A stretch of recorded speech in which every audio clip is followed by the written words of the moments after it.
Here to weigh in is the former ATF Special Agent in Charge, Bernard Zapor. Bernard, thanks for joining us. How much does this court ruling affect or hamper what the president's trying to do here? You know, it's a very interesting thing in U.S. history to have litigation interfere with the executive power of deploying National Guard to restore civil order. And that's what this is. It's been deployed before in the L.A. riots, for example, and other locations. It was deployed in Minneapolis after the George Floyd riots. And so it's unique in the fact that they are being prohibited at this time from fully deploying them for what would be very beneficial. Do you think that ultimately the administration is going to win in the courts? And has it made its case so far that these deployments are necessary? Well, I think precedent said so, absolutely, because the troops really are there to relieve local law enforcement. I mean, these ICE facilities, and this one an example, they do multiple things besides just deportation. They do regular legal immigration services. So there's people that are affected by this thing adversely. And of course, the neighborhoods and everything that's going on. But if you have the National Guard deployed, they're going to do barricade support. They'll be responding if there is actual penetration into the area that is federalized. And so it gives a lot of relief to local law enforcement and particularly to the federal officers as well. And so the support is really needed. And it's not, they really want to avoid any engagement between National Guard and citizens unless it really gets to an emergency level, which would be, violent protests, violent riots, destruction of property. But really, they're there to support state and local and federal law enforcement to protect these facilities, protect the people that are lawfully protesting and all of it. And so the precedent is yes. And hopefully that happens here because it would be very helpful to reduce damage like we've seen in the Northeast, such as Portland and Seattle and other places, to have this happen. Have we seen sizable protests yet, something that have really been widespread in Illinois? And do you think that there's a concern that something small might ignite something large here, and then just by having maybe even a small group of protesters mixing with federal law enforcement could create a real problem?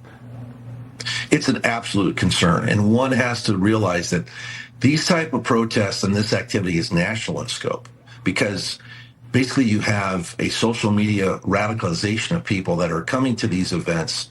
They might not even really realize what they're protesting. They're just in the dynamic of it's us versus them, and they're coming from all over the country. That has been happening traditionally in everything that's been going on with our civil unrest in the last 4 years, 3 to 5 years.